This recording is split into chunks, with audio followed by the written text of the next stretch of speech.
everything is for sale, and everything is for sale to everyone. Anyone can come and buy anything from us. There is absolutely no principle. There is absolutely no foundation. There is absolutely no appreciation of the rivalry. There is absolutely no principle. There is nothing. If you have the money, you can buy it. It really is as simple as that. I guarantee it. If Manchester United put a bid in, they could buy Stanford the Lion. Everything is for sale. There is absolutely no principle. And I'll tell you what, this sale of Andrey Santos, it's actually a great indicator as to who Chelsea are at the moment. It is a token of where we are. It is a token of the way that the sporting directors view the club. It's a token of what Blue Coast see us as. We are clearly a selling club. We are clearly selling our talent to teams that are in the Champions League. We are beholden to this stupid model of selling for profit no matter what. No matter what. If we make a tenner, we will do it.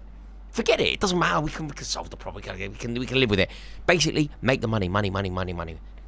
That's what it is. It really is an abysmal decision by the club. And I tell you what, these failed sporting directors have our football operations in a chokehold. It doesn't make sense. It doesn't make sense. Like, Andrey Santos is a player that is a very good player. He's a player that we need at the moment. He's a player that did very well when he played for us last year. He's one of the very few footballers to come away from last season able to hold their head up high. And we're selling him like that because there is no principle. I am telling you, these sporting directors are destroying the football club from the inside out. It's them. It's their planning. It's their players. If you do not fit the model, you're out. It's as simple as that. And Andrey Santos is obviously good enough to start for Chelsea next season. We finished 10th. He's going to move to a Champions League club. Sometimes it's just basic, right? Sometimes it's just basic. He is being sought by a team that are better than us. He is being bought by a team that are better than us. He is going to be a player playing in the Champions League. He is being bought by Christopher Vival, a man who knows him very well, a man who's bought him before, and a man who fell out with our sporting directors. He has come back in for him and is now buying him. If a better team than you want to buy a player in your team, surely that should set the warning signs going. But no, it doesn't. And you know what's going to happen, and it's so predictable and it's so infuriating. And it is why I detest Blueco this much. It's why I detest these sporting directors this much. You pick up a paper tomorrow, I guarantee what you're going to read, right? You'll pick up the back pages, you'll be having a coffee, you'll have your pan au chocolat, and you'll be reading about this transfer. And I guarantee you'll read something along these lines, right? They'll be telling us, the briefings will be going out now. And any of those journalists that toe the party line, anyone who has an interest of keeping Chelsea's press secretary sweet, you know what they're going to be doing? They're going to be briefing. They're going to be saying something along the lines of, Lavia is a better player than Santos. Lavia is the kind of player that fits Xabi Alonso's plans, whereas Andrey Santos doesn't really fit the way that Xabi Alonso wants to play football. It is going to be so PR'd, and if you question it, by the way, you're seen as being some conspiracy theorist. I guarantee you, there will be articles written by very friendly journalists that say Xabi Alonso was in favour of this.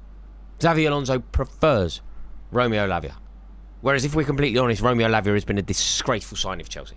It hasn't worked. It's been an utter disaster. It's comparable, actually. You know the way we laugh at Mason Mount going to Manchester United? Romeo Lavia is that. Romeo Lavia is our version of Mason Mount. It's been a disgraceful purchase. Whereas Andrey Santos has been one of the very, very few good signings from Blueco. He's been one of the very, very few players to emerge from last season with any credit in the bank at all. Next 24 hours, medical test, contract signing, 5-year, 1-year option, 10% sell-on clause, £48 million, 2 million bonuses for Andrey Santos to Manchester United from Chelsea. Andrey is done. One thing, the agents of Andrey Santos are the same agents as Bruno Guimaraes. And also, important to mention, I saw somewhere intermediaries are working for Arsenal, Newcastle. Is not intermediaries. Bruno Guimaraes is represented by Giuliano Bertolucci, Kia Jarabchan and Alexis Malavolta. The three are together. This is the same agency working together. They are the same people working together. It's not intermediaries. It's important to clarify because the agents of Bruno are driving this deal, as the agents of Bruno also made it happen for Andrey Santos. So the agents of Andrey Santos in that case is the same agency. So Andrey Santos is a done deal. Bertolucci Sports closed the deal with Manchester United and now focus on Bruno Guimaraes. Then I keep receiving many questions on what's going on with Ederson. Guys, first point, Man United in midfield, even after Andrey Santos, feel they are not done. Ederson will undergo a medical this week, so it will be this week at Manchester United. There will be Ederson taking a medical in the UK because Man United made the first check in the US and they want to do more check with their own staff in England. On this, guys, and much more, let me know your opinion, as always, here in the comments. And remember to like this video, turn on the notification bell, subscribe to the channel, and let me know your opinion on all these big names.